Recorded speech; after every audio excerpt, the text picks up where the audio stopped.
to another PinkMoose Podcast. That's right.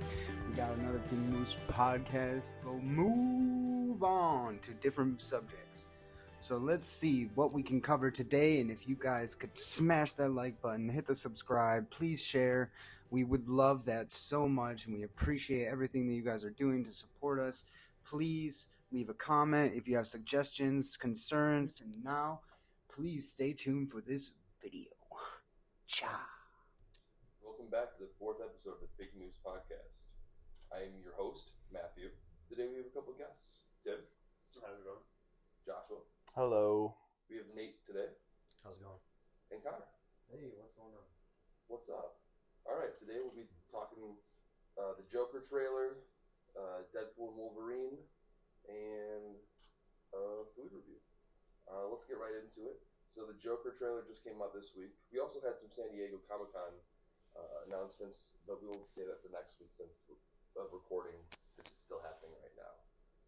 So with the Joker trailer, did you guys get a chance to see it? Yeah. Mm-hmm. It was very interesting.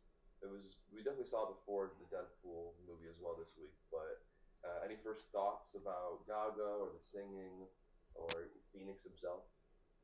I got some stuff.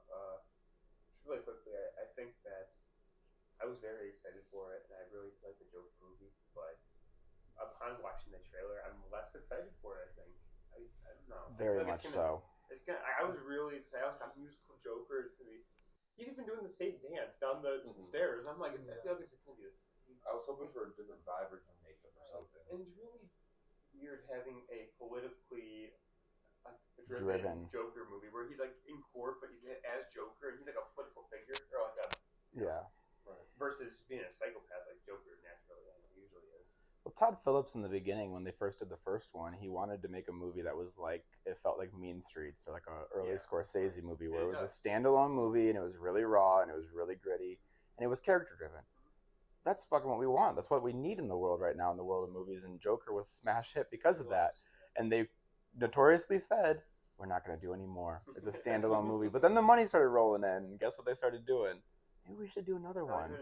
Maybe we should do another one. And yeah, I get that, money talks and people like the Joker and people probably want a second Joker, but it really feels like it's going to be the same movie. And I don't even know what you could do to make it a better movie, because the first one was it was written to be a standalone movie. So like, how do you continue and make it good? And that I can't make any real judgment calls because I've only seen the trailer, but God, do I have a feeling? Yeah, I think you guys hit it right on the head.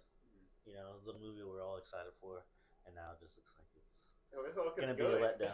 Yeah, like I really do like Gaga, but I don't think she's gonna be the problem in this situation itself.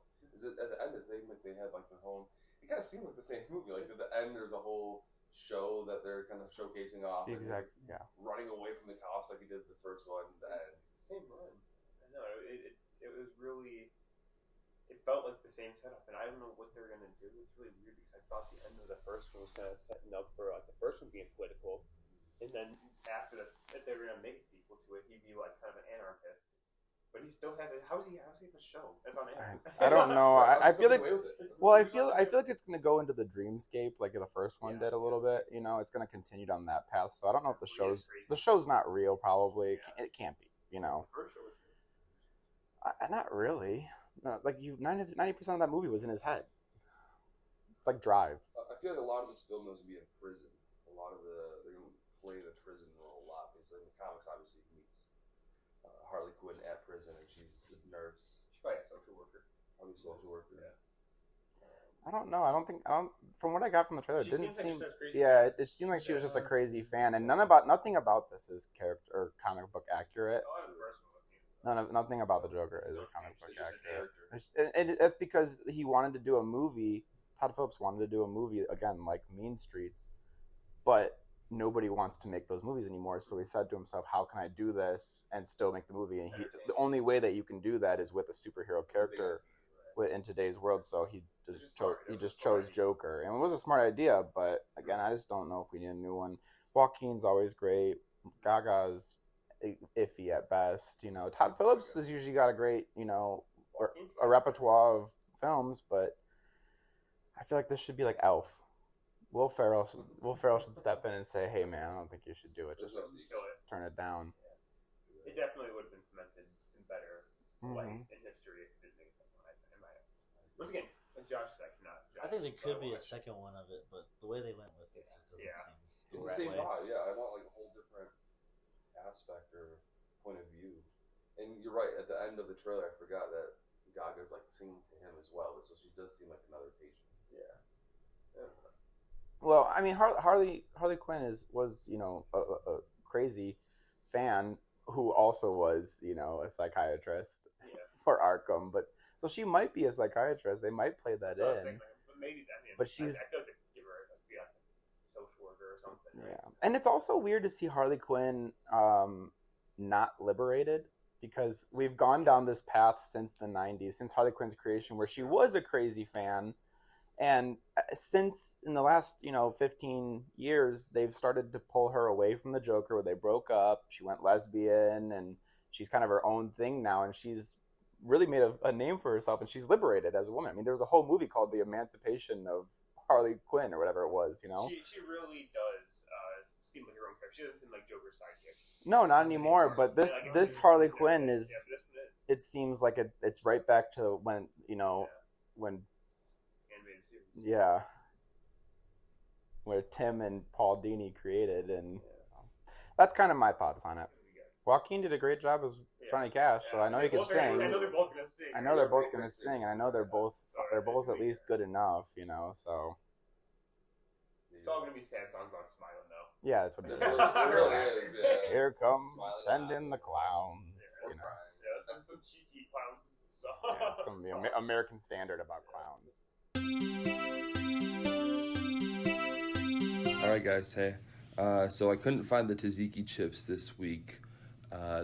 They are coming out this following week with also a Lay's deep dish flavor that I'm really excited for. Hopefully, I will track those down. But in the meanwhile, Tim did find cup noodles campfire s'mores. So it's basically just s'mores flavored ramen. It's literally insane. I don't know how to feel about it either. I don't know how to feel about it. It looks interesting though. I mean, I love s'mores and I love ramen, but the two can't. It comes with little marshmallows, but they already did dissolve correctly. Yeah, I believe so. It was definitely marshmallows a minute ago. And it is a chocolate sauce. Yeah, it was a chocolate powder. The concept of, dessert ramen isn't sounding too insane. I don't know.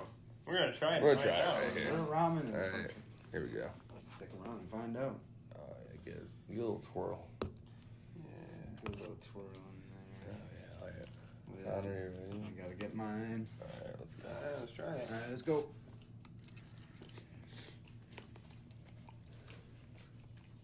It's a lot saltier than I was thinking it was gonna be. It is a lot saltier, but it's a lot more chocolatey too. It is. That's hot. That's hot. It is hot. That's but very hot. The seconds ready. The flavor though of chocolate mixed with the physical heat is fascinating. It does taste like a hot s'more though. Yeah. Like you have a hot s'more in your mouth. It's really hot. I really need some water. Holy shit. Yeah. Hot. It's good. Definitely let that sit for a couple Holy more shit, dude. Yeah, maybe we should. Oh, my back hurts. It was one of those ones. That went get on my level. You'll get. Yeah, it feels better? Yeah, it feels much better. I don't know. Yeah, get on That was the. brutal. Oh, yeah. Ugh. Just touching that. Get out here. I mean, it is a limited edition, so if you are interested, I would find it hot. Tim, where'd you find it at? Walmart. 7 grams of sugar. 7 grams. 7 grams of protein. Interesting. There's protein in this. That's protein. You could potentially stay alive on these things. It is fascinating. It is. The noodles do kind of taste like the graham cracker. If you think about it. They kind of do. The sauce is the chocolate. I wonder. It's kind of good, The noodles. It is kind of good. We're still eating it. It's kind of good. We're all still eating it. We all have forks full, ready to go. Oh, shoot. Yeah, we're still going in for bites. Yeah, we're almost this finished. is, We're gonna not finish bad. this thing. It is fascinatingly delicious. Yeah, I'd give it a weird 7, 8 out of 10. I'd say it was 8 at least. 8 out of 10. Because I can actually put this down. Yeah, I'll give it a 7. I go 7. Yeah. Definitely would eat it. I probably wouldn't buy it. I would do it like on a camping trip. Yeah. Camping trip would be great. Obviously, s'mores related, but it would definitely be a buy for me to just show other people this product, not for myself. I'm not gonna go buy correct. And eat. Yeah. You got to eat this with a gang. But oh, yeah, try this out. Yeah, boiling water over a campfire. Yeah, you know what? Those sound good. That sounds good. You might make your own homemade ones like this. Only $1.50 for this thing too. That's a good deal. Excellent. Yeah. All right. Yeah, we'll throw up a photo on the next Instagram post. Yeah, check it out. Connor can't get enough. He's scraping the bottom. Yeah. Dude, sir, stop eating the cup. Yeah, no, dude, you can finish it. You're going through. You can I'm finish not it. finished. Yeah, All right. Somebody else finish that. All right. Till next review. Hopefully it's the Lay's, either tzatziki or deep dish. Peace. All right. Delicious ramen. This week's topic is Deadpool and Wolverine. Feels like this movie has been in the makes for 20 years. A lot of films that came before it, and if you haven't seen any of the X-Men movies before seeing this, you are completely in the dark. But there's no way you've seen this movie without seeing any Hugh Jackman before. So this is the first MCU film that's rated R, first X-Men really driven film, and it had a lot riding on it. Any of you guys want to give your first reactions to it before we can talk about a little bit of like the premise, the characters, and then a little bit we can go into spoilers. Okay. So yeah, Tim, you got anything right off the bat you want to talk about? The intro, the music, the characters that aren't spoilers? Yeah, I thought it was a fun movie. I don't think it was what I was expecting 100%. I don't think this is a spoiler, but I don't think it did as much for the setup of the X-Men into the MCU as I thought it would do. It kind of felt like a standalone movie that could have been thrown away and nothing would have changed in the MCU really.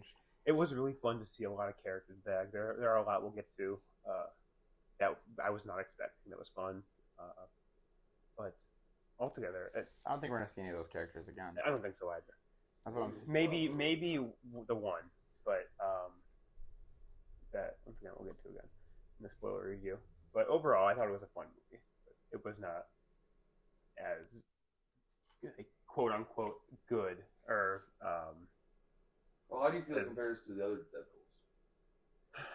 I like this one. I like Wolverine a lot. I don't like that. I like Deadpool, but I don't like Ryan Reynolds as Deadpool. I think he's a great Deadpool. I think he really makes it work as Deadpool. He's obviously one of those people who's casted to be that person and is born to be that person as well.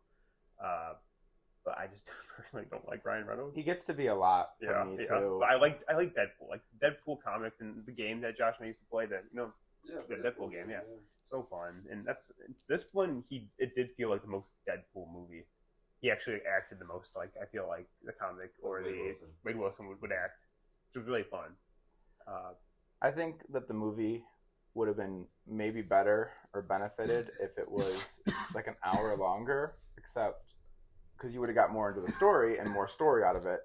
But I also don't think I could have handled another hour of Ryan Reynolds. So it's like a catch-22 for me. I think Hugh Jackman really saved the movie for me, as compared to Ryan Reynolds. I think it was more a better Wolverine movie. I think we forget how good of an actor Hugh Jackman is. Like he's like a classically trained actor. I know. Josh kept leaning over and being like, "Man, I forgot how good he is." And I was like, I forgot how good he is. There's, it's like he's like there's a couple of times. He's one of those actors where you see everything on his face. Yeah. He knows what he's doing. He's a professional. He knows what he's doing. Yeah. And he can do anything. He can. A 6'5" jacked Australian. Chris Hemsworth and Hugh Jackman. With a perfect face. God. Can do it. Anyone can. I personally feel that this is like No Way Home Spider-Man was the first MCU fan service kind of film. And this definitely is in the same genre of that, of being fan service. And yes, they're both very different. At the same time, there's even Multiverse of Madness. There's a couple little tidbits. I mean, there's a lot of tidbits in this one. that are, so fan service. These characters, these situations, even the whole movie itself is fan service. And so is No Way Home with the 3 Spider-Man. But they honestly, I did not think they'd give a lot away in the trailers, but after seeing the movie, they actually did give a decent amount away in the trailers. lot. It was one of those movies too where they didn't even care about switching up the trailers. I was like, a lot of the good jokes were trailer jokes, and I'm like, they didn't change it at all. No. I was like, I'm surprised that an MCU movie didn't alter the trailer a little bit. I'd be interested to see some of the B-roll of the movie because I don't know how much riffing they did, but if you ever watch like B-roll of like a John C. Reilly and Will Ferrell movie, there's like 80% riffing in the background and it's just different jokes that they keep running, and then they pick the best jokes for the movie. But I don't know how much they did of that in here. It's hard to tell. So I guess time will tell. I think it was less riffing than because Ryan Reynolds and Sean Levy wrote it together. This movie. There was like 5 writers. There was like 5 writers, but I think they probably. I don't know. Maybe there was a lot of riffing. I have no way to tell. I don't know if I see the B-roll. So sounds like too many cooks in the kitchen to me. Yeah, sounds like a lot going on. I agree. Especially if you're getting, no offense to Ryan Reynolds, I think he's funny, but if he's getting in the mix on writing it too and being the lead actor, it gets a little bit much. I think. I mean, I don't know. It's too close to the case. Take him off. Close to the sun, Nate, Tom, you guys anything before we get into spoilers? I didn't watch any trailers going into it,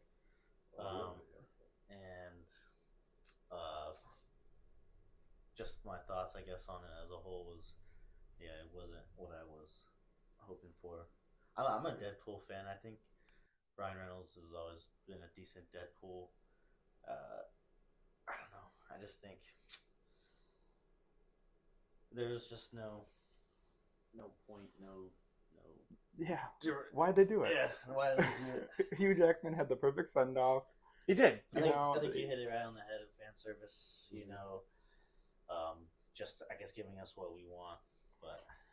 And I think that's where we are in the, I should say specifically the Marvel Cinematic Universe is Marvel money corrupts. They're really throwing in. Something's wrong. I don't know. They're really just like resorting to just fan service because they can't. Nothing else is working for them Marvel right now. money corrupts. They're like, I guess we'll just throw some old characters in and see what happens. They're gonna make money. Well, Nate and I had a little bit of a conversation, and we were talking about how I think it was as good as it could have been. It definitely it hit its ceiling, but there was a ceiling on the movie, on how good this movie could have been. You can only do so much with it. I think they did it to the best of their ability, and I don't think that they could have made it any better than it actually was. Mm-hmm. I did have really, like I was saying when I left the theater, I think the best way I can explain how I feel about it is that it had good sequences, it had good scenes, but it did not have a good story. Mm-hmm. There was a lot of spots in the story that you were like in the moment, like that does not make sense. Sometimes you go back and you're like, that didn't make sense. In the moment, I was like, that didn't make sense. Yeah. But a lot of the sequences were really fun and satisfying as a Wolverine and Deadpool fan, a Marvel fan or just a superhero fan in general. They were like all the different Wolverine variants. It was very fun, but it didn't make. I was trying to give them the benefit of the doubt with it too, because I was thinking, it's hard to do a multiverse movie in 2.5 hours or 2 hours. But then I went back to the animated Spider-Man from the 90s, and it hit. And they did that stuff, and it's. If you look at it, if you look at this the way those seasons are broken up, it's like a arcing story that has like 9 episodes, and it's like part 1, part 2, part 3, part 4, etc.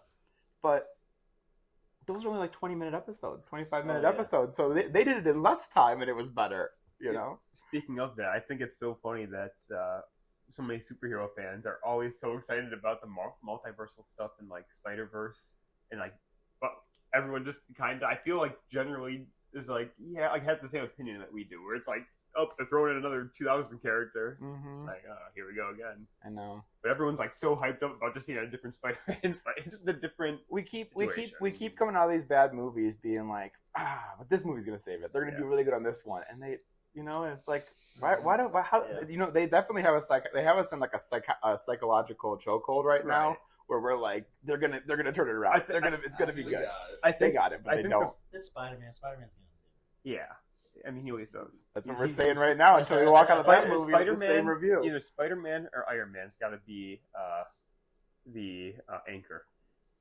But if Iron Man comes back at any point, let's say Secret Wars, I don't want that. yeah, it's gonna be this. It's gonna feel the same thing as Hugh Jackman. Like he had a great send off, a great run, and a great send off. Let it die. Well, I was gonna say with this whole multiversal thing, to my point earlier, I think that what's so much better about a lot of other animated, it is like Spider-Verse. They don't rely on the cameos. I feel like they started just relying on the cameos to make the movie now. Mm-hmm. I feel like Multiverse of Madness was the first one that they kind of relied on the cameos. And ever since, Ever since. unfortunately, I'm the biggest. As No Way Home before or after It was Multiverse Madness? Just before Multiverse. It was before, I think. It was before Multiverse. Yeah, but I'm the biggest Spider-Man fan. I love Spider-Man, but it was a lot of fan service, and it was kind of relying on Tobey and Andrew and all the Sinister Six from the other movies to pull the movie. It was the same movie. I think that Deadpool did it better. Mm-hmm. I think that Deadpool did it better, but it was the same kind of concept where there was no story, and we're relying on these, legacy characters to really kind of tow us through this mud, And I don't know. I just thought overall, Spider-Man had a story. Spider-Man was a great story. wrong. And I will never any story. Spider-Man movie. He's being sent off now. He's going to be his own Spider. it was based on a wish. I think that No Way Home was a better story than Deadpool. Yeah. Definitely. I think it was more heart to it. There were some repercussions, like Aunt May dying. He has nobody now. Now he has. It It's sets putting up. him on This his does own. not set up. There are repercussions, but I was surprised in Deadpool Wolverine. That's fair. In Spider-Man, I was like, oh, I knew, That's fair. But at They're least coming. it's getting us to the point where Spider-Man can become the Spider-Man we Yes, want. Yeah. I'll give you that. True. Yeah. I'll So give you at least it had some positive coming out of it. Deadpool's like no point. Yeah. Yeah. It was just a movie made. Yeah. I'll give you guys that. Send up one. Avengers 5, guys. They don't. Send up Avengers 5. I'm about to throw in the towel on Yeah, Marvel man, and just wait for James Gunn to save us all. I'm just done. Let's make our own. So, Yeah. Let's make our own. Well, if you look, The voice tried. Yeah, it worked. It worked. might but be even a them, whole even reboot. them, they're killing it. They just announced that they're doing a Soldier Boy prequel Yeah. set in the 50s, and They might just need to reboot. They just need to Marvel. stop Marvel or just superhero movies. well, I don't know if they need to Or- reboot, but if you look at let's take it from the very beginning. We started with Iron Man. I mean, we can go back to Hulk before that if you want, but we'll start with Iron Man. Iron Man was like a Logan movie where it was like a real character. I could feel this guy's pain. I understand exactly what he is, going through, and there's a resolution at the end, and there's weight to it.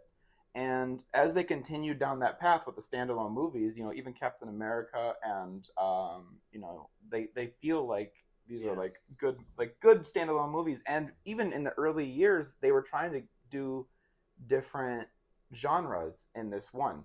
So if you get to Captain America Winter Soldier, it's like an espionage movie. Yeah. It's not a superhero movie. And that's kind of why I'm really excited for Brave New World. because it feels like it might be like a Winter Soldier It type looks- movie. That's one that the trailer made me more excited for. 'Cause I was Mhm. not excited for it. Yeah, so I'm excited really excited for that one. I think that one might be good. I'm not going to say it's going to save the universe because I don't think anybody thinks it's going to save the universe, but I think it's going to be good. Mhm. I think that Marvel they've gotten themselves into this multiversal realm, and that's where we wanted them to go. But I just think that And now we're here. now we're here. There's no weight to any. They're not putting any weight to any of it. Like Days of Future Past did it amazing. Oh, yeah. You could watch Days of Future Past, and there's so many things going on in that movie, and there's so many moving parts, and you're like enthralled the entire time. Yeah. It's so good. And Yeah. I've talked about it before, but they rewrote it. They rewrote the entire timeline in that, and there was still weight at the end. And I think there's two parts to it. I think Deadpool doesn't have the capacity to do that because he's such a jokey character. Yeah. You can't take him serious. But like Tim said, I do think Wolverine kind of was the one that pulled us through this one. Yeah, he did. Mainly because, when you look at a tragedy, I was actually just listening to, or I was reading that Hero's Journey book and listening to some stuff on that. And they talk about, like, the idea of the tragedy, and if really that's what this movie would be kind of a comedy tragedy. but it didn't have the weight of the tragedy. It had it kind of hanging, but it never actually, fell. And I think one of the things about that is when you look at the tragedy as a whole, what has to happen in the tragedy is a tragedy in the beginning has to kind of fall upon a good character. It can't fall on a bad guy.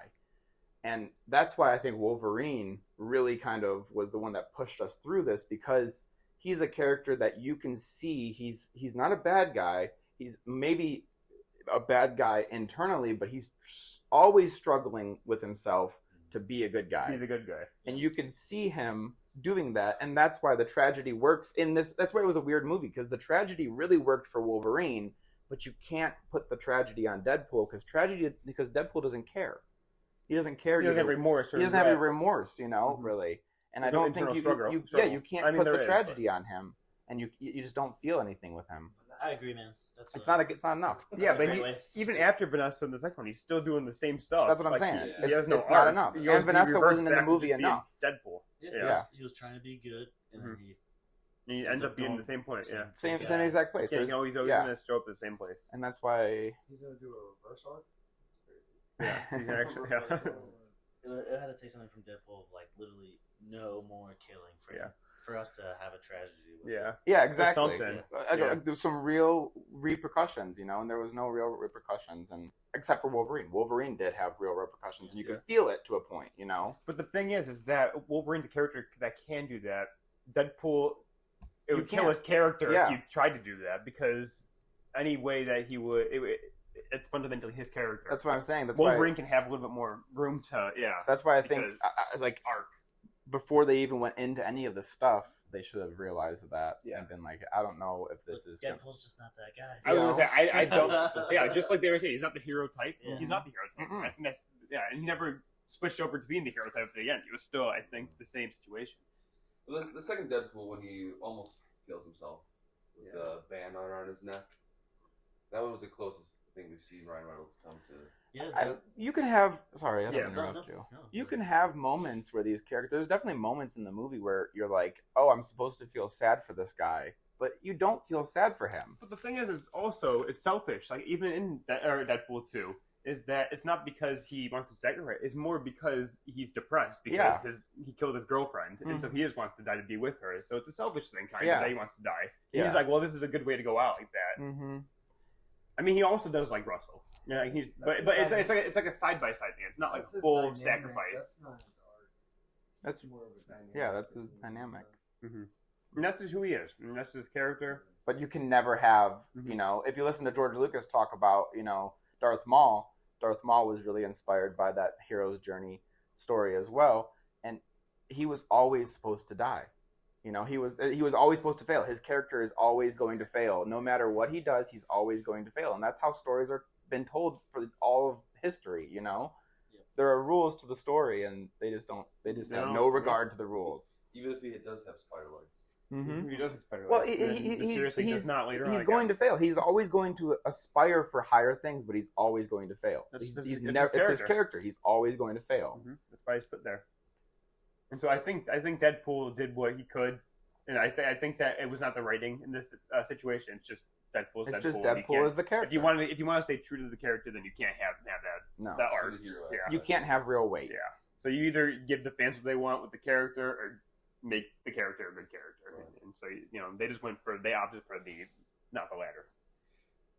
It's crazy though, because in the comics at least they have made stories where Deadpool has that weight where he affects the whole universe. Yeah. That's why we need Geoff Johns. Bring him back. Yeah. Geoff Johns. No, they do not. No, they don't. Give Frank Miller a run on Deadpool. I don't need to give Frank Miller anything. Actually, that'd be crazy. Dark Deadpool. Yeah. That'd be crazy, dude. But it's tough because he's also a fourth wall breaker, so he's like self-aware if he has an arc too. If they would have just done an old man Deadpool, I would have been into it. Like a Logan, but Deadpool. Or he's just done. Yeah. That would have been different because you're giving us but they need Deadpool in the Marvel universe now, apparently, for whatever reason. I guess. Okay, Deadpool and Wolverine spoilers. Here it is. If you haven't seen it, cut off now. But here it is, spoilers. Favorite cameo or favorite situation in the film that is clearly a spoiler? I think we all have our favorite cameo. There's only one cameo. There's two. There's two. Mine Blade, because that one was so out of left That's field what I'm for me.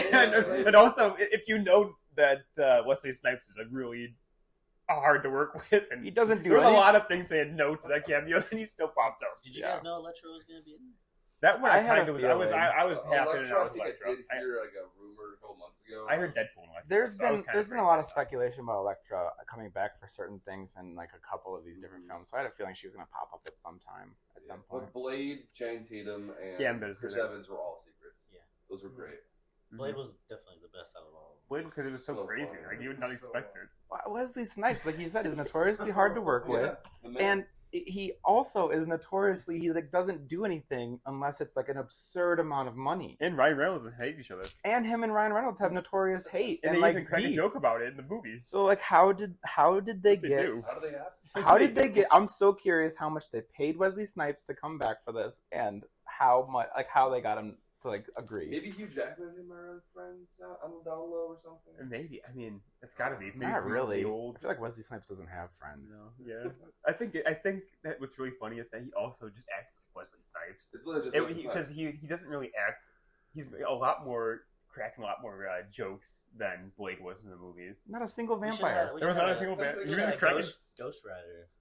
I was thinking I was that Nick confused Cage's as Ghost well, Rider would be Ghost really Rider, cool. yeah. Yeah, that would be awesome. I was trying to think as well. At the end, they kind of showed that montage of all the Fox movies. Yeah. And the only one that really wasn't there was Ghost Rider. Was Ghost Rider fascinating. Fox? That's up there with Daredevil. Yeah. Yeah, Was it Fox? Yeah, I think it was. Yeah, same time as I Fantastic Four. I was telling Tim I'd be interested to like after this movie is kind of out for a little bit and they start coming out with more and more stuff like behind the scenes and such. I'd be interested to see how many people they approached to be in the movie who had scheduling conflicts or the deal just wasn't worked outright, you know? I keep thinking ever since that Jennifer Lopez video came out where she's like trying to get people for her movie and everybody's saying no and she's like, you know, just getting real down on herself. I'm like, you know, there's a whole business behind this that we want these characters, but you know, sometimes it just doesn't work out or sometimes they just don't want to do it, you They know? got lives just like Yeah. Yeah. just like shit. I'm surprised Wesley Snipes come back, Mhm. especially because he's on Blade anymore. There's already a new Blade. Yeah. No, there's Well- only gonna be one There's Blade. already- That's kind of my He's like, thing. what Blade? That's my thing is we've had so many of these like pushbacks on the Blade movie and it's changed hands so many times and we're not really sure of the status of it anymore. So I'm kind of wondering if he's like, fuck it, I'm coming back. I'd be happy. I'd Yeah. be cool with that. His Blade Yeah. was already pretty amazing. Yeah. Like, I don't know if you can make those movies kind That's of like crazy. any better. Yeah. I don't think you No, can. Blade's cemented in history as Like, he like hit those. those perfectly. Like, I agree. Bloodbath Disco. Come on. Over to the side. I agree. Yeah, The they were fight great, scenes, good movies. Mhm. The plots, everything. Mhm. I don't really think they need And to do it's so that. funny too because Ryan Reynolds is in the third one. He is, but he has a different character. Yeah, and he's kind of Deadpool-ish, but he's Yeah, a whole but different character. he's a whole different character. Yeah. Well, it's the same with X-Men Origins. Yeah, but in X-Men Origins, he actually Wilson, Wade. yeah. Mm-hmm. In this, his name is Right. That's what I'm trying to say is they Hunter or took something. different routes for Deadpool and Yeah. finally landed on a real Yeah, Deadpool. You know, but Also, Hannibal King. Hannibal King. Yeah. It's the same with like Wolverine when Ryan was like, "Oh, finally the suit." Mhm. Yeah. Like what was going on through, I guess, well, directors' minds. they put him in black suits in the first X-Men because because at the time the Matrix was really big and they wanted to be kind of along that lines of the Matrix. So that's why they opted for the black leather as a 2000s. There's era. always reasons. Yeah. Also, we were at a time where not everyone was dying over superhero movies. Mhm. No one cared about superhero There've been movies. silly You know, movies back in the before day. Spider-Man, and actually X-Men was before Spider-Man. I think this biggest was the first big yeah. superhero movie like this, and so they wanted to try and make it not as nerdy. I think too, Yeah. make it more cool. I think what the biggest question out of the movie that kind of sparked my interest was, is Hugh Jackman the biggest in this one, or This is the best season. I thought about that. He's he big was in this. pretty big in the Wolverine. But he's like that, yeah. But in the He Wolverine, looks he's younger in the cooked. Wolverine. I think that's what like. You're right. He does look jacked, but he's also younger now. He's still jacked, but he's like a little. He's bigger. God, He's to be bigger like than this. 56. How old is he? 56 or something Yeah. like that. He looked great. He looked great as Wolverine, man. Yeah. He's still It's incredible. It's incredible. The fight scenes were ridiculous. ridiculous. With him I don't know and how. Deadpool. Yeah. I liked how they went a little bit more traditional with Wolverine's fighting. In this. Yeah. Uh-huh. Like he was on the floor, he was running with his hands. Yeah, like, yeah. I like that. I think the CGI did not play to it. didn't help but- it, but But we after The the sentiment movie was there. after the movie we came back and we threw on Logan for a little bit, and man, they didn't have to do it. they didn't have to. Even No, at his Last fight- Stand. his Mhm. fights and Yeah. Logan were great. Like Yeah. we didn't have to. We could have done more practical. Connor it and I would've just been watched as good. Last Stand if not better. Oh, I agree. this morning, and there's a scene where he's like trying to hide, Mhm. from Magneto's crew and trying to get Jean back, and one of the fight scenes is so cool. And Connor and I are like, oh, this is the coolest. He crawls up a tree and jumps off that. It's all practical. Yeah, And then stabs them and stuff like that. And he's Yeah. like going through and like give us wires. he's like Stop. cutting stuff. You I'm like, know? that's so cool. And it also looks cool because it's practical. It's Yeah. not. It's all CG'd. Yeah, You know how he has that needle in his arm? In his Mhm. shoulder? Yeah. He ripped it out. He was like hiding behind a tree, whips it back. And Yeah. yells to people I'm like, in the he's room. so much cooler. Seeing a 6'5" man getting on his all fours Yeah. doesn't look right. Doesn't look Yeah. like Wolverine. No. He's 55. 55, yeah. I But don't seeing small Wolverine was kind of fun. That was so I was gonna say, what was your hilarious. favorite variant Wolverine? Oh, very, very easy. Yeah. I mean, Very And easy. You pointed, I think you Cavalry. Oh, Cavalry. Cavill, man. Oh, the Cavalrine. I like seeing him Cavalrine. in the old orange and brown. Oh, Orange the Route with Hulk. yeah, Wolverine versus Hulk. That was such a deep cut that I'm really appreciative It's that a comic threw, too, you know. that they threw in there. I know it's a comic, but it's a deep cut that they No, really It is threw deep in cut. there. It is deep cut. My favorite one is the crucified Wolverine. You know That that was crazy. That one, actually. part of House That of was- X. Yeah, Yeah, that one. Yeah, that one was actually crazy. wild. The one red with skulls on the floor. all the skulls. Yeah, yeah. Wasn't that the cover? it's a cover. It's a cover of House of 170 X, or yeah. That something was like. intense. uh, I was yeah. like seeing Wolverine like that, seeing Hugh Jackman. But man, they're going through all these like he's Patch. Deadpool's going through and he's got to find all these trying to find these like the right Wolverine, to pull back to his universe, to save his universe or whatever it is, and he's going through all these ones and they show up on Cavalry on Henry Cavill and then they take it away, and then the very last one they come back to him and he turns around and it's Henry Cavill, but man, when the first moment I saw those triceps, I said, I know who that is. You got bigger arms. I'd recognize yeah, those triceps anywhere. Henry Cavill got bigger. Yeah. Yeah, he got. What is he even getting ready for? Yeah, Josh leaned over and he was like, "Is he bigger than he was in Superman? Yeah. I think he's the biggest he was for this." Yeah, He's he was jacked, he he's was big. in it for, Yeah. and I don't know. Yeah, what's he getting ready for? Maybe Yeah. it's Warhammer. Warframe. Yeah, He's doing Warframe. Highlander.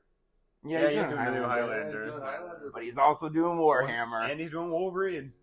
But He's getting ready. he was like with the tank top on and the beard. That was like right off of the oil rig Clark Kent. It was, yeah.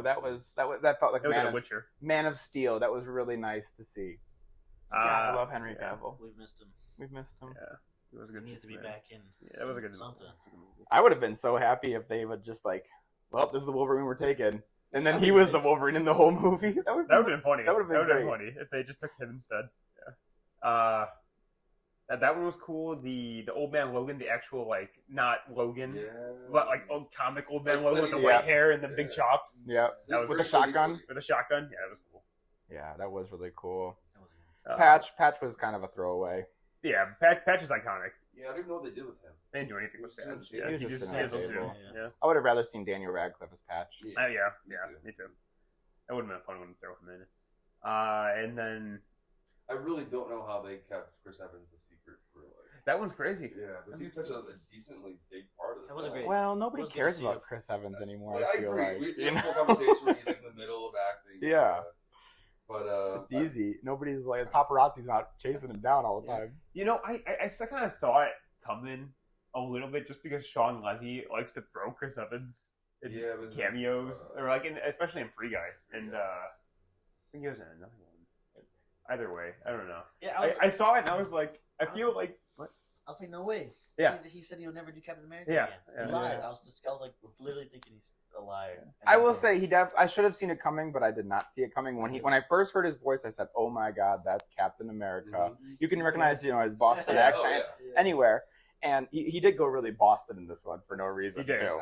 The whole after credits scene was him just Very Bostonian. But when I first saw his voice, he's hooded, and I was like, and you see his sleeves are And blue, blue and red. and you're like, oh my God, it's Captain America, this motherfucker. And then he pulls it off, and he's Johnny Storm, And I was like, I should have seen that coming, and I felt really dirty about myself. I felt stupid, Mm-hmm. especially because when I saw him, I was like, he just looks like Chris Evans. Yeah. I feel like Chris Evans does not do anything for his cameos. He just goes and as Chris Evans. He's Yeah. one of those guys where like everybody, he's just one of those characters who just do cameos himself.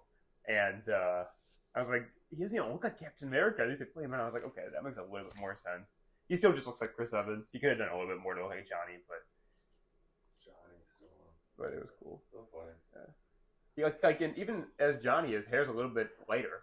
You guys didn't catch that one cameo where Sue was actually in the movie too, but she was invisible. The whole time. Yeah.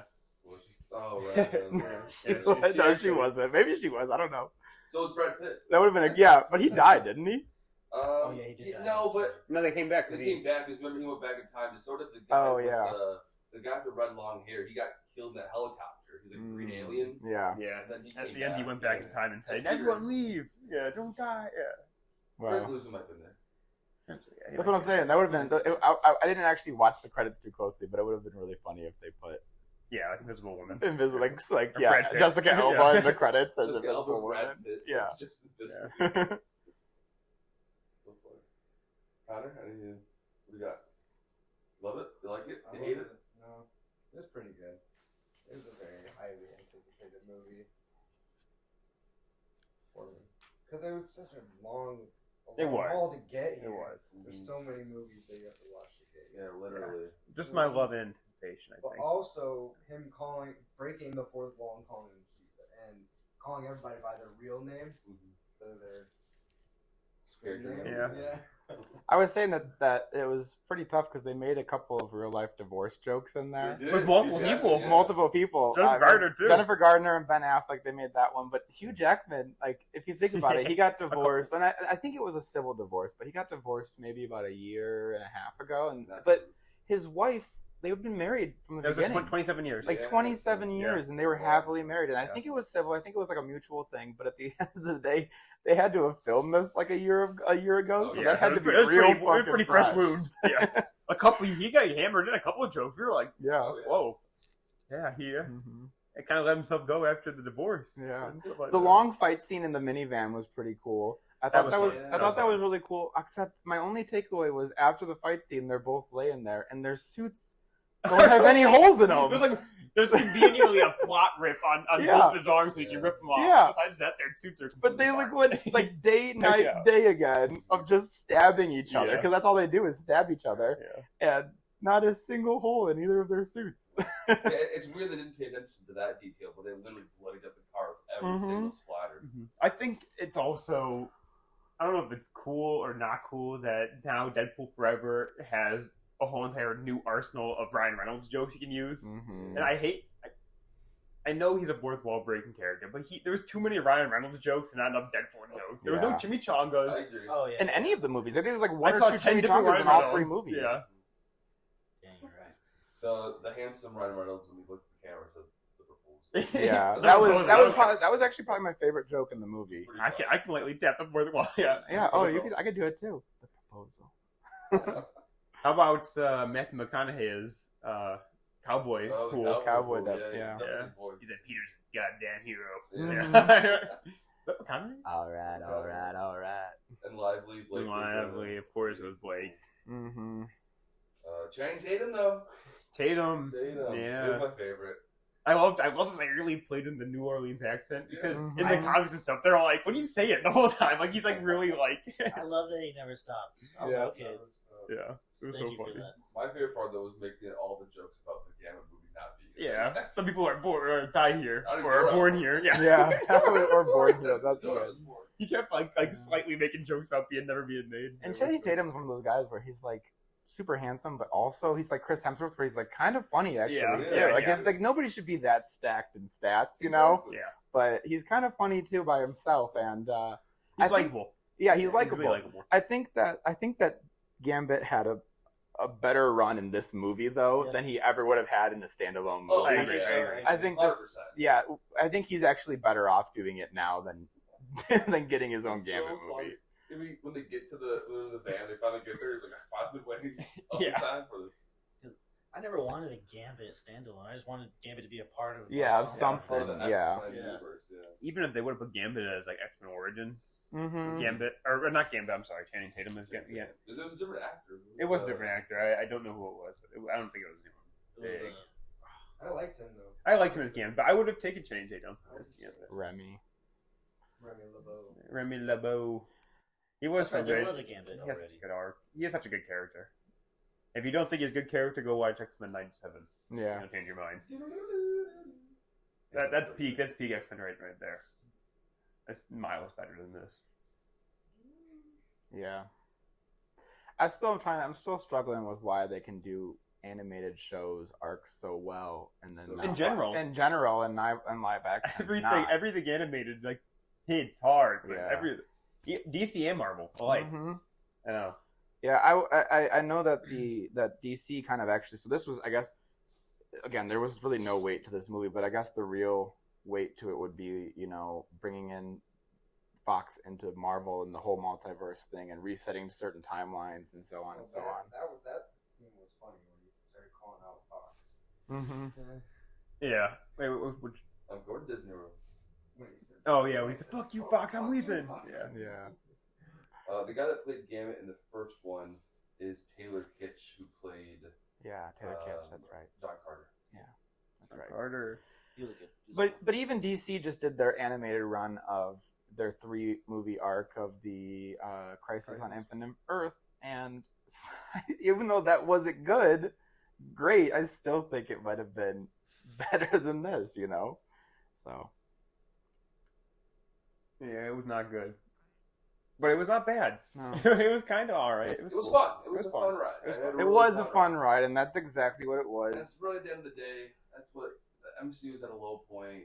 Clearly, they even said it in the film, and the best they can do right now is a fun ride. I had a little bit higher expectations, and and for one reason only. The only reason would be Deadpool is a fourth wall breaking character, and if you're going to kind of reset the timeline and be like, okay, well now we're going to start putting out good content, he's the character to do it because you can poke fun at everything that's been wrong so far, and you can bring it all into light and say this is all wrong, but we're going to make it better, And I don't think that they did that. So No, they missed out on that. As The whole first act had like a very strange pacing, like the whole him sitting down with Happy Hogan.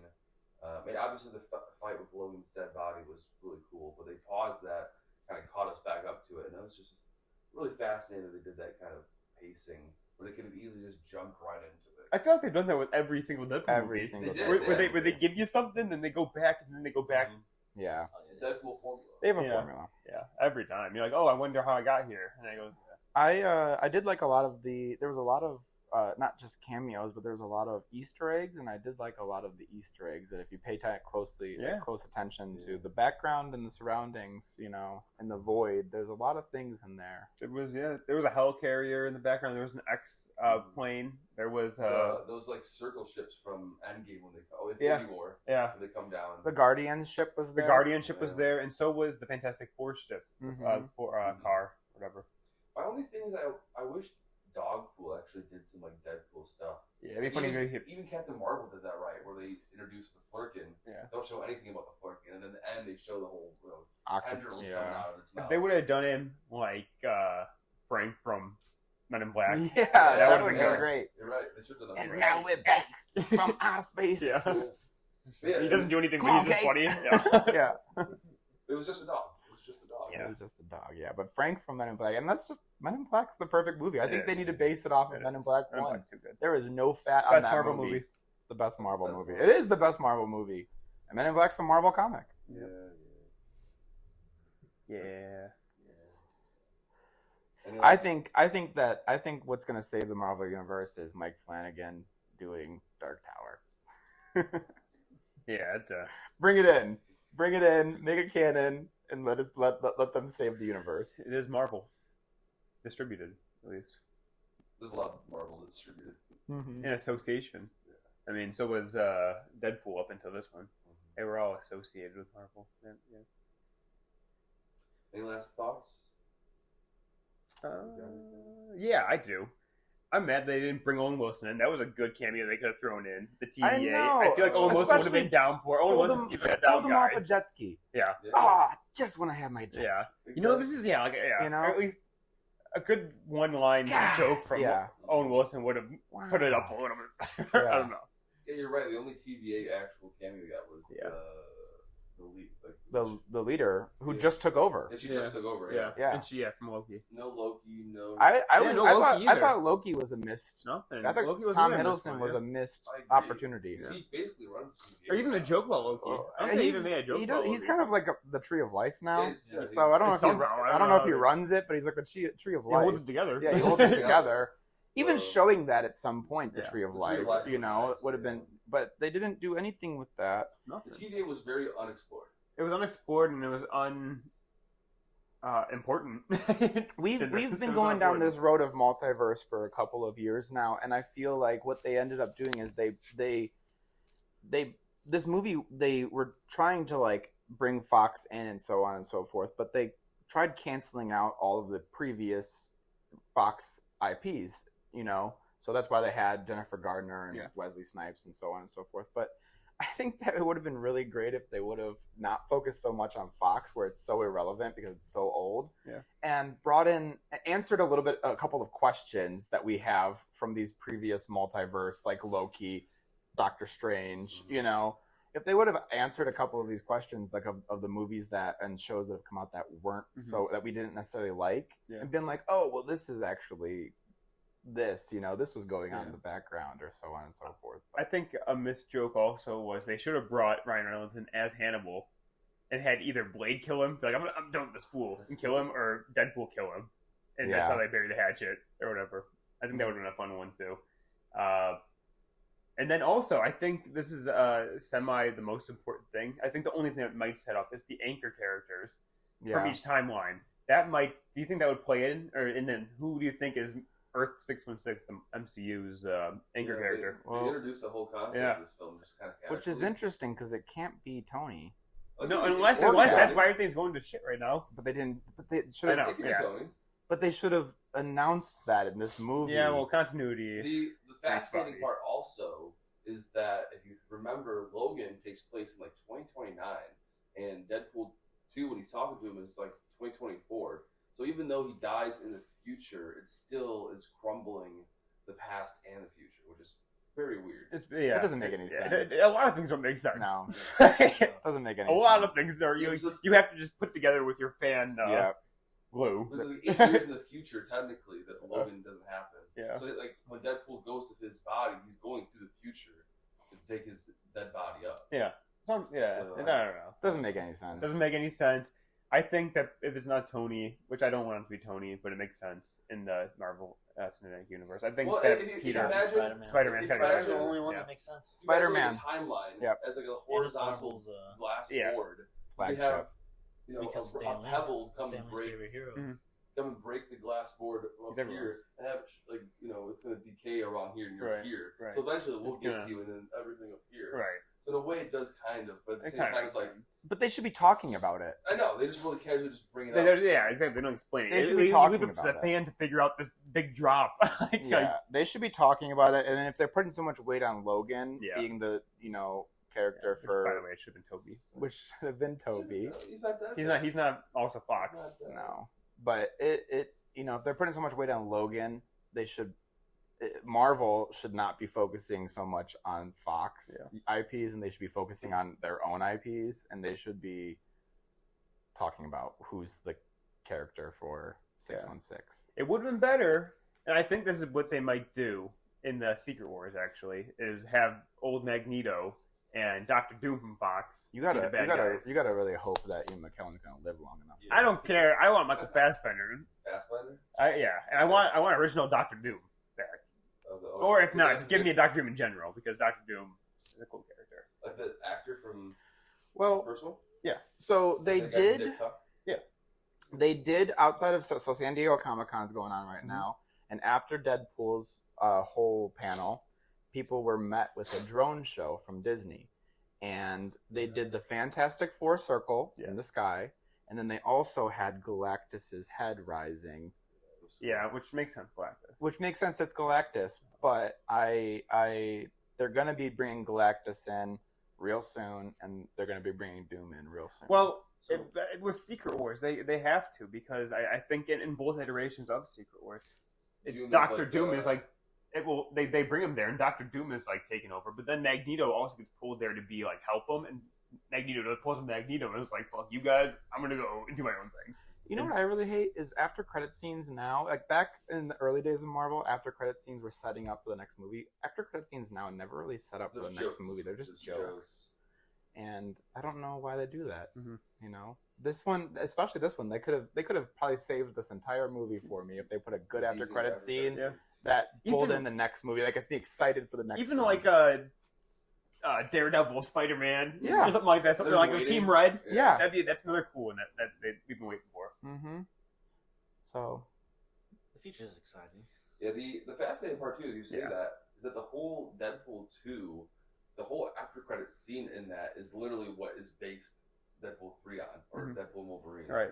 So they easily could have done something big where they could have Deadpool 4. Or even bringing it to the next movie, you know, where it's some like what was the end of the after credits scene? I think at the end of,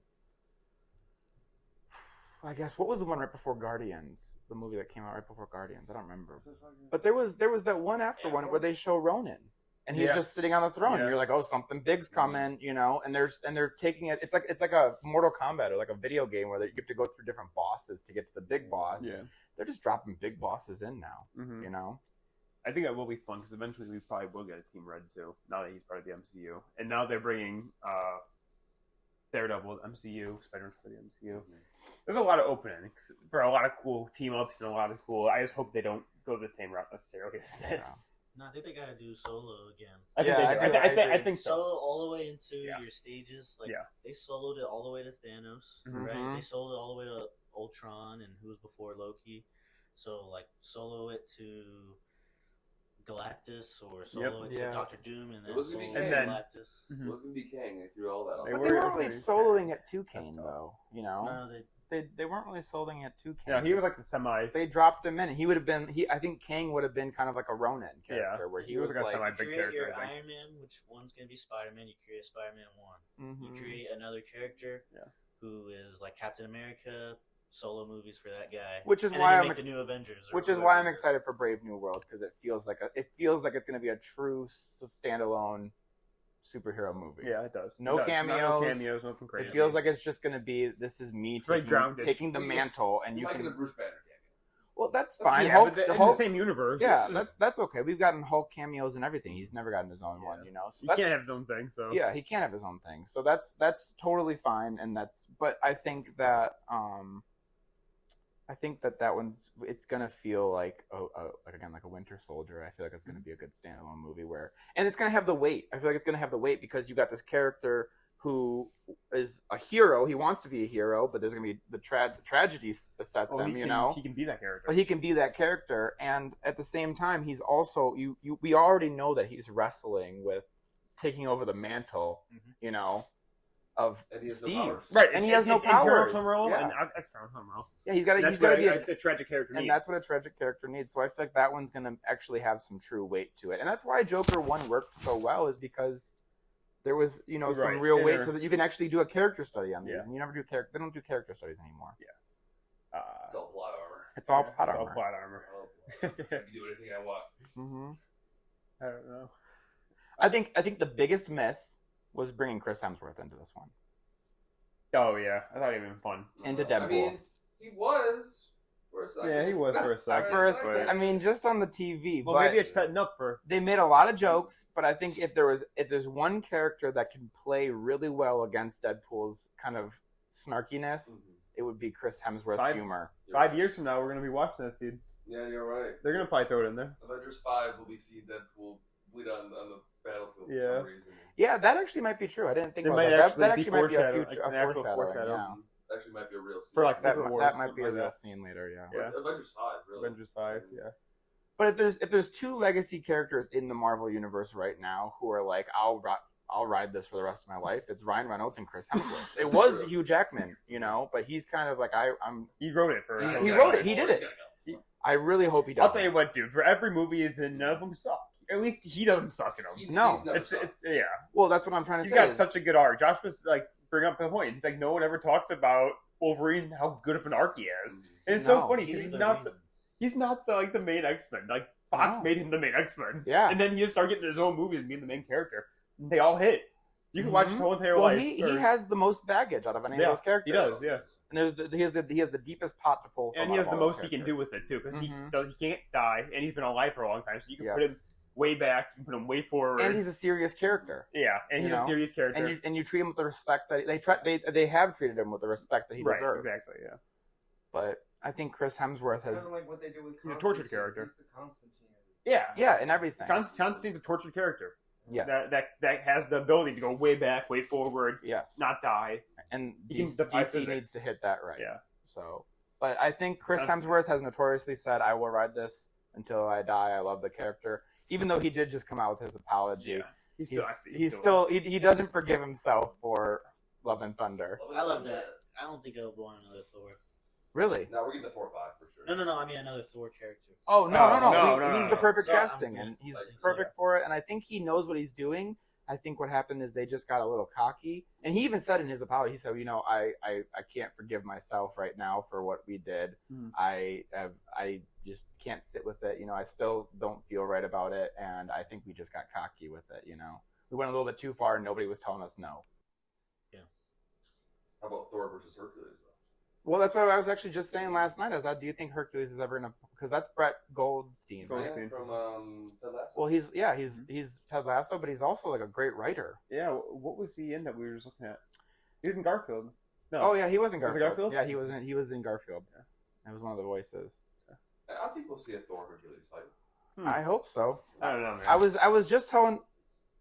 I was just asking Tim about these characters that they've introduced, and I was like, "Do you think we'll ever see these characters again?" And it's like Hercules, Hulk's son. Yeah.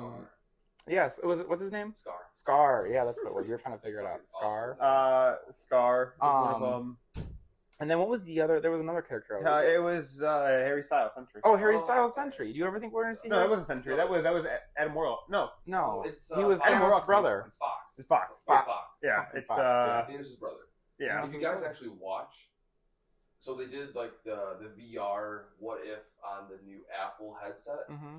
and there's a what if like game on that, but it's the same art style, same voices as the what if show, and there's an episode on that I watched on YouTube of Thanos being on court in front of like all of Xandar. There was like a different universe where Xandar wasn't abolished. Yeah. So he's like it looks like Patrick Star with like the chain cuffs in front of like the whole crowd. Yeah. But then Star Fox comes and like talks to them. It's like so Star Fox. Star Fox. And so it's so weird seeing him like talk with Thanos in the same room. Yeah. It's like they don't look. How could they be brothers? Yeah. And one's Harry Styles and one's A purple. Thanos. One's Grimace. Grimace. Grimace, One's yeah. Rich Grimace. Yeah. What's Harry Styles? Like what? But do you ever think we're gonna see him again? Because he is trying to break into acting. And then he's with the other 3 Eternals too. Yeah, but we see the Eternals. But again. they've already announced they're not doing another Eternals movie. There's a big rumor though that the Brave New World, the new movie, that they're finally talking about the giant head out of the ocean with the hand. Oh yeah, that's in the trailer. Yeah. Oh, you know, It's in the trailer. The Celestial. another one is Kit Harington as Black Knight. Yeah. Oh, That one's when they- Well, that was supposed to be with Blake. Yeah, I know. Blade So we'll keeps see. getting pushed Yeah, back and so back. yeah, we'll see. Well, they also He's have supposed to be Blade, right? they also Yeah. have This is announced voice. Yeah. they also have announced a second Shang-Chi. So Yeah. they're officially doing I love Jake. a second Shang-Chi, and so we'll see. But those are 4 characters that I just feel like, are we gonna see these characters again? Like They need to bring Nova in and just call it Ryan Gosling Nova. Call it no, day. he's too old now. Ryan Gosling Nova? You don't think that would you be mad if that happened? Would you rather have Ryan Gosling as Nova or as Beta Ray. Beta Ray Bill would be crazy. No, as Ghost Rider. Oh, I don't want him. He'd be cool as Ghost Rider. Yeah, I don't man, know. with the motorcycle. He's too Ryan Gosling now. It He's would too character-y. he did drive, and now Yeah. if you ever see him driving anything, it's Yeah. he doesn't talk in his He's movies. too you fun know, to be. so Yeah. He could be Ghost Rider. He goes on the drive jacket. yeah, I could grabs be a hammer. okay with him being it, but I would not be my first choice. it wouldn't be my first. I want the choice. guy from Walking Dead to be Ghost Rider. Norman Reedus. Yeah, he's a good one. He's a good one. Yeah, we'll see. Yeah, I was I kind of feel like surprised. Ghost Rider's gotta stay Ghost Rider. Yeah. I mean, We can't have him You can't have that switch going between all the people. time. I was hoping for a Nick Cage cameo. What? Ghost Rider should be in. That'll be the only Secret one. Wars that feels too. Nick I think Cage. that Nick Cage didn't do it because he was filming Long Legs. I think at the same time. I feel like he would have done it. I don't know. I don't know. But he also He did did the Superman. but he also did the Superman He did cameo, and Superman. I don't think he wants to do a bunch of cameos. Yeah. I think he chose the Superman cameo That was over awesome. Yeah. Ghost Rider. That one I think he felt more strong about Ghost Rider than obviously. Well, he likes Superman he better. named his son Yeah. Kal-El. Obviously, he likes Superman better. And plus, the Superman never got. And yeah, he never got the way that he. Now, if they ever made a Luke Cage movie and they asked him to be in it, I bet you he'd do it. The only thing that would save this, I think 15 years from now, maybe sooner, probably sooner, because they actually announced some stuff. If Disney buys DC or something like that, I hate it. and have a DC and Marvel together, That'd be wild. that'd be wild. Yeah. But It I would don't be know. wild. I was actually Disney seems like, after reading Bob Iger's book, it seems like a move you'd pull. I was actually just telling Tim about this comic series or this comic run for Marvel, because they've done crossovers DC and Marvel, and there's actually one character that they share. There's one character that Marvel and DC share, and his sole purpose is to keep the universes apart. But there's one scene in one of the Marvel comics where all of the speedsters in the Marvel universe are having a race, and out of nowhere, this guy runs up, and he looks like Castaway. He's got this huge blonde beard, huge hair, and he's like not wearing a suit, but he's got red shorts that are like kind of cut up. And he just comes in and he runs with these people, and he just kicks their asses. Like, he's so much faster than all of them. And they're like, "Who are you?" He's like, and he can't remember. He's like, the only thing he can remember is buried alive, or buried ally. And he's Barry Allen, but he can only remember buried ally. And it's like, man. But that's the thing. But yeah, is- cooks them all. Like He cooks cooks them them all. all. Like, that's the thing, is you can't put the DC funny. universe in the Marvel universe because The power level is the so- power level, the dynamic is like Dynamic, the character dynamic. The It would be crazy. DC you can't throw them in there. They're too strong. They're so much stronger than Marvel characters. Anyone in DC? I don't know. Professor X was just digging Nick out. No way, dude. There's so No, they much figure out some stuff stronger. around that. Professor X was just digging Give Nick Batman out. prep time. Yeah, I mean, it's as Professor X will make him Nick out. it's as easy as literally Flash just slowing down time, so he can't even think. Yeah. Just going into that Speed Force. Superman realm. can Yeah. slow down time. That faster than he could even. Green Lantern could just put a helmet around his head, Yeah. suffocate him. Yeah. You know, Martian Manhunter. Yeah, could they get- dealt with Grodd. Martian Manhunter could just get in his head. They dealt with Grodd. Yeah, Dude, Grodd's probably just as strong of a telepath as he probably is. Professor X. So probably John Jones. probably. Yeah, John Jones could probably. That'd be a cool Mm-hmm. John Jones and Professor X and I would. Mind The War? only reason I'd be into it though is if John Jones did a scream. Superman. Yeah, Superman. So, but that's all I have for Wolverine and Deadpool. Yeah. Deadpool It was good. Wolverine. It was It fun. was such a fun film, and definitely some expectations were not fulfilled. Yep. But At- at the end of the day, At the I end think of I'm the day- just sick of fun films, and give me a good film. Yeah, that's fair. You It's, know? I agree with that. My only grade at the end of the day, fundamentally, is did I waste my time and money? And I do not think I wasted my time or money. No. It was fun. I had fun. I had a good time at the theater with you guys. I like the characters. I like the sequences. You know, as much as it is pandering, I am a fan. So Yeah. it was pandering to me as well. And it was not a good movie all the way, but it was not a bad movie all the way. I agree with those. Yeah. I still can't believe they did Channing Tatum at the end. There were a lot of cool, fulfilling things in there. Yeah.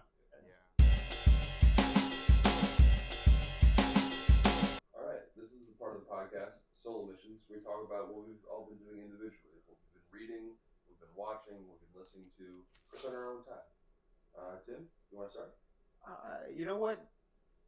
Connor, do you want to start? I gotta think what I'm actually watching right now. No, I'll kind of start. Well, mostly I'm just working on a lot of business stuff, so I'm just trying to go through a lot of ideas with our team here. Working through different stuff that we're gonna do in the future. Just watching different films. We tried to start the Garfield one, but that didn't really work out. We watched the X-Men. Which one was it? We watched a couple of them leading up to this Watched a couple X-Men of or X-Men movies. Deadpool Wolverine. We just finished Last Stand though. Yeah. So we watched all the way up to Last Stand.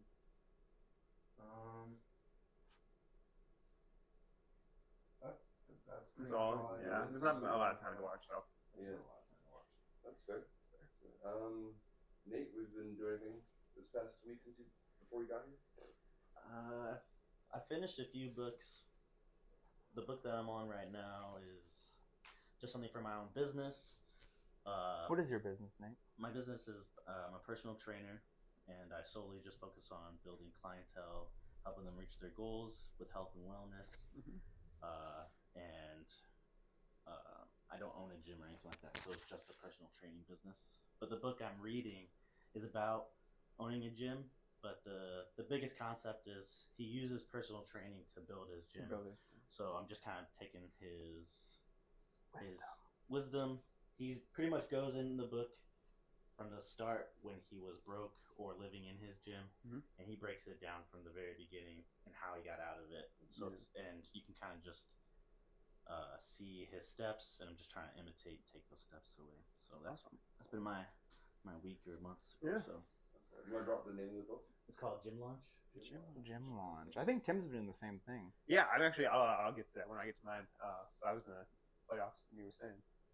I've been going through the Steve Jobs book again, and it's my second time reading it by William Isaacson. William Isaacson. And I think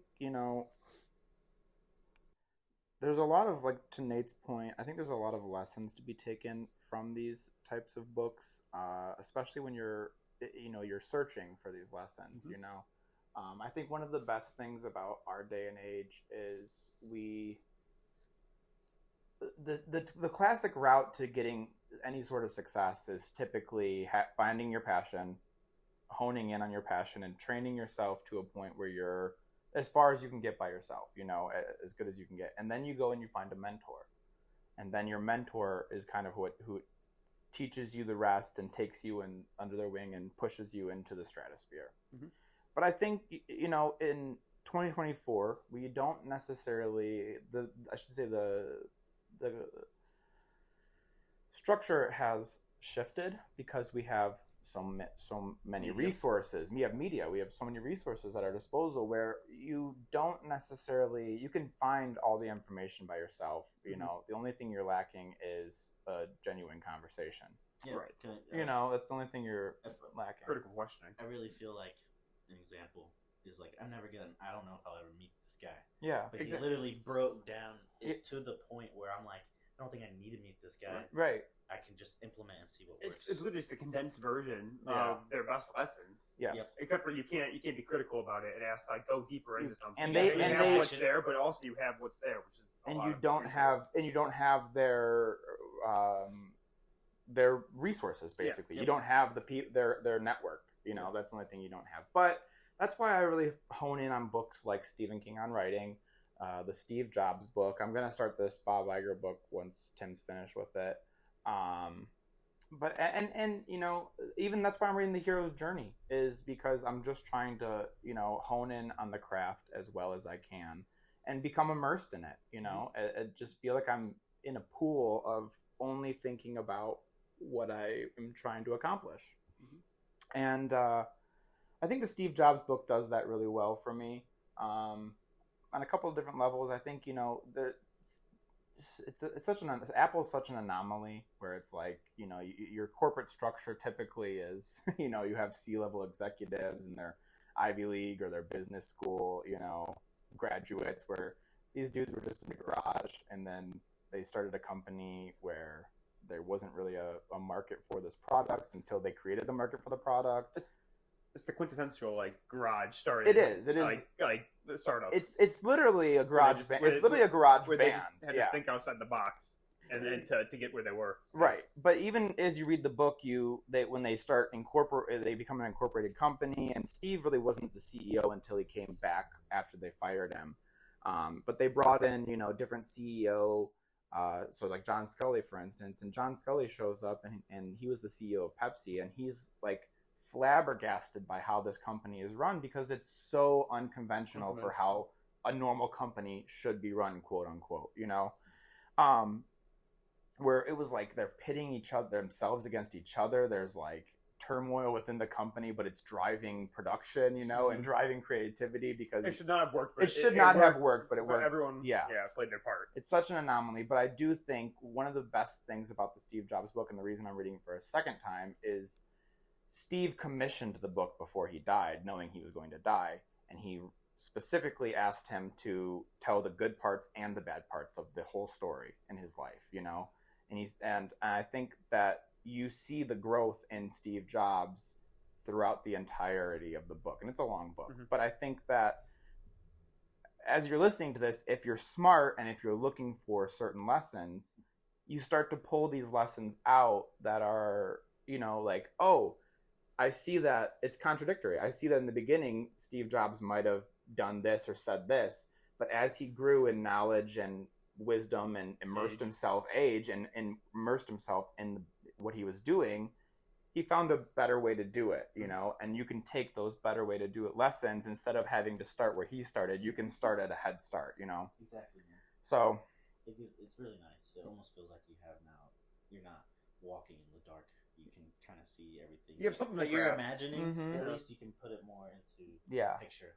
There's lanterns all around. I think also I've been listening to a lot of Jordan Peterson, and I think another thing to say about the mentor thing in our current age of the digital age, Jordan Peterson just a couple of days ago launched a new, it's called Peterson University, and it's basically, it's like masterclass kind of, it's like an online university, but Jordan Peterson was a professor at Harvard like 20 years ago, and he kind of, before he was big, he started putting his lectures out on YouTube, being like, I'm just going to try this.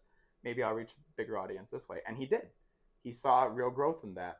So anyways, Harvard did not like that. They got rid of him, all that type of stuff, and they did him dirty.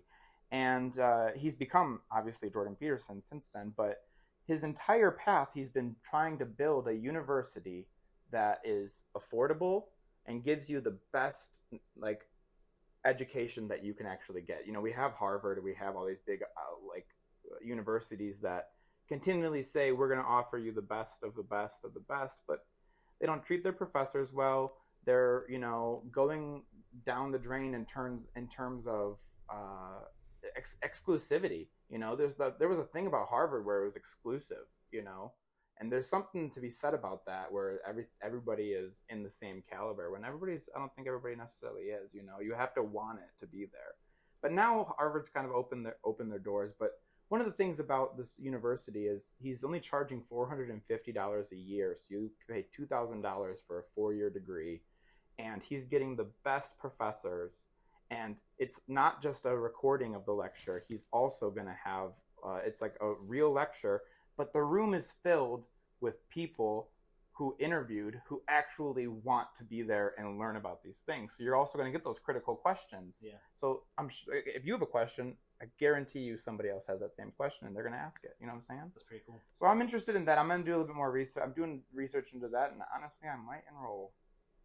If it's accredited. If it's accredited, yeah. That'd be nice. If it's not accredited, it's still the knowledge is power. It's still the knowledge is power, but accredited would be nice. like I said, it just launched like 2 days ago. So, so I've been doing a lot of research into that. And as for movies and TV shows, I've just been watching Batman Beyond on repeat. Nice. You've been playing Suicide Squad, though. I have been playing Suicide Squad, Kill the Justice League, and it's been fun. And I just haven't been playing it. It hasn't gripped my attention as much as the Arkham games have, or even honestly Gotham Knights. Gotham Knights kind of got me. I liked it. Those aren't solo I like games, Gotham though. So like Batman Arkham Knight and all those are solo games. Yeah, they are These solo more- games. These are more multiplayer games. You gotta have people that I create that atmosphere. It's of really fun. Justice League, Mhm. so. I think that the game style is really fun, and I think that the story is really kind of a cool story. I just don't like how they make me do side missions to get to the main story. Just Yeah. let me get to the main They story. could have done it better. But I'm excited to see what the DLCs are, because they've already come out with the Joker DLC, and I hope they keep the servers open long enough to do some really cool DLCs. It seems like it's getting a little bit better reception than Gotham Knights was. Mhm. Not Or by Avengers. far. Not by far. It got way better than Avengers. Avengers is already gone. Mhm. It's so sad. Yeah, I played the That- shit out of that game. It's That gone. game flops. It was so the story of It was Adventure so was good. so It was- good, the but concept was there. and even the multiplayer was so good. But it was after you beat the game, there's nothing to do, even though they have all these. One of the things I'm most excited about because of Kill the Justice League is, the game is fun, and we know that DC has the capacity and the capability to put out some really good games. Mm-hmm. With James Gunn taking over the DC and Peter Safran taking over the DC kind of media side of things, and James Gunn saying that it's going to be cross-platform or cross-media compatible, where you're going to have the same characters in everything. Mm-hmm. So it's like David Corn Sweat. If they do a Superman video game at some point, it's going to be David, and it's going to be canon to the story. Mm-hmm. So you're going to have a lot. The story is going to be so vast. It's gonna be tough because you have a lot of catching up to do if you don't know what's going on. If you don't know what's going on, because everything is going to be in it except for the comics. The only thing that's not going to be in it is the comics, but everything else, and Elseworld stuff. But the movies, the games, everything else is going to be canon to the overarching story. So it's going to be fun, interesting.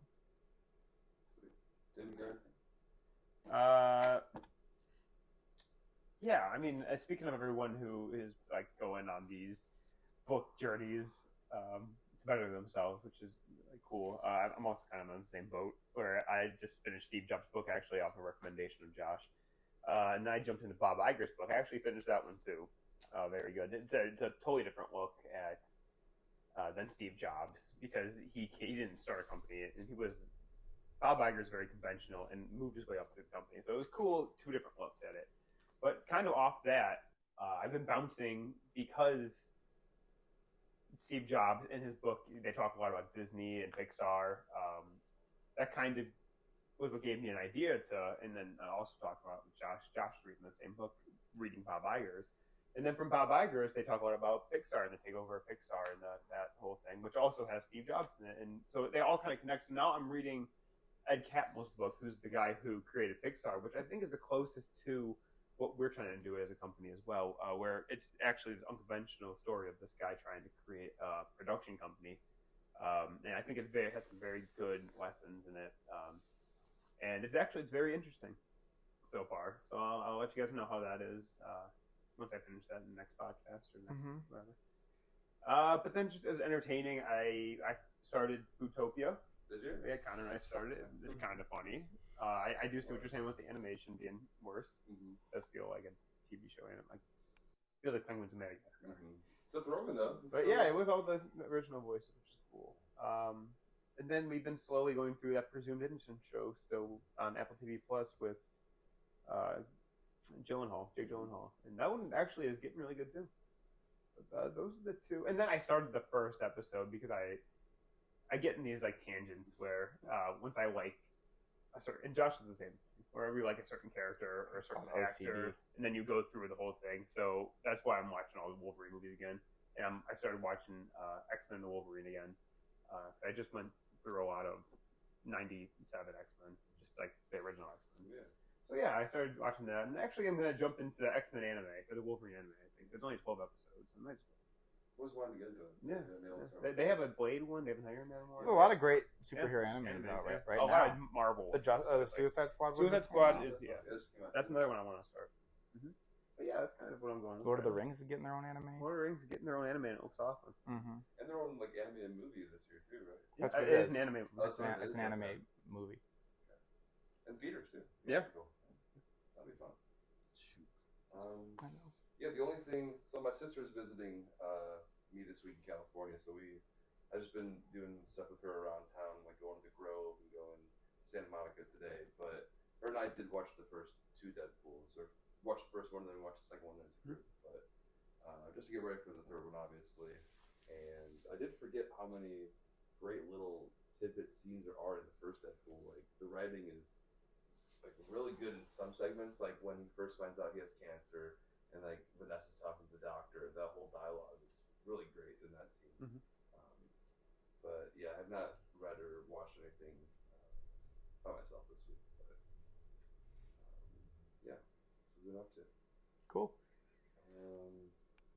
Tim, would you rather live in the past with dinosaurs or live in an apocalyptic hellscape? What consists of the hellscape? A nuclear fallout. If I had the knowledge I have now, I would probably. If it was like Fallout, I'd go to future. But if it was like Terminator or like Matrix, Skynet.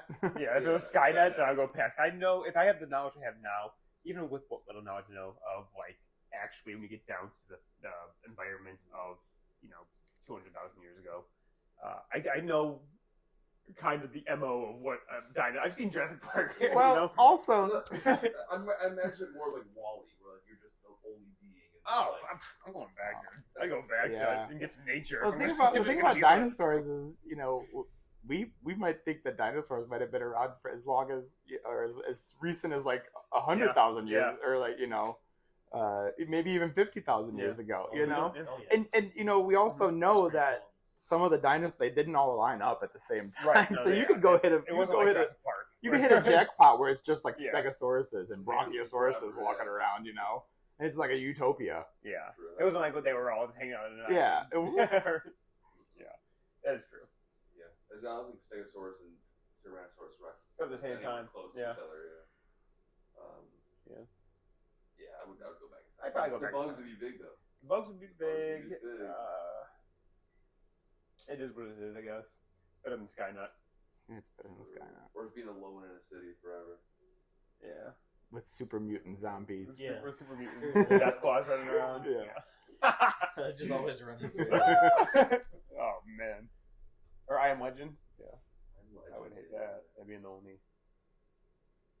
Well, those are like actual like monsters out there. Or would you rather have the monsters or just be completely alone? That's with the monsters. At least it's Give something to interesting. do. Yeah. Give something to do during the day. Give you something to do, yeah. I'm alone. It's just desolate. You're just sitting there. What are you gonna do? Mm-hmm. If you had to set up like Will Smith and I Am Legend, where you can like barricade the house. True. Yeah. They don't come out during the day either. Yeah, At least give a task. He's got it good. They don't come out during the day too. I know. Like, He's got lucky. yeah, like He's Brad hitting Pitt, golf World War balls. Z. It's a whole different story. Yeah, I would not do a Brad Pitt World War Z. No, that was rough. Yeah. Where they're like making monkey chains. Yeah. Climb up walls and I'm stuff. good. Thank you. Yeah. You're right. Dinosaur times wouldn't be great, but it would Be better than that. Think about the eggs. Fry up a giant dinosaur egg, man. You can That'll go feed for you a for a month. week. Yeah. It's gotta be plenty of caves you can sleep in too, right? Yeah. If there's a dinosaur not in it, but yeah. Except for the fact that in the future there might be the technology to be able to fix your past or your future. In the past, you're kind of screwed unless you're a genius. Unless you're Dr. Stone. Right. Like you're stuck in the past. Yeah. So, See that Dr. Stone reference? Yeah. in the future, you might have a possibility of, fixing it. But, Right.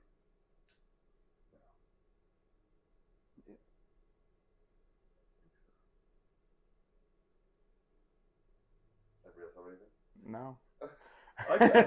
I could throw it in there. That's it. All right, just cut it so I can think of them for a sec. All right, speaking of superheroes, do you think Who? this is not a would you rather? This is not. Oh, is it? Is it hypothetical? Connor, yeah. This is not even a hypothetical. This is just an opinion between two characters. So we were talking about this earlier. Do you think that Wolverine or Batman's a more badass character? Yeah, no. Batman with prep time would probably beat Wolverine, but Batman's got like an aura, a dark aura to him, where Wolverine's more like punky. He's a street man. He's a brawler. Yeah, he's a brawler. Yeah. That Batman's fight both more world like wars. yeah. I kind of And the revolutionary. And the civil.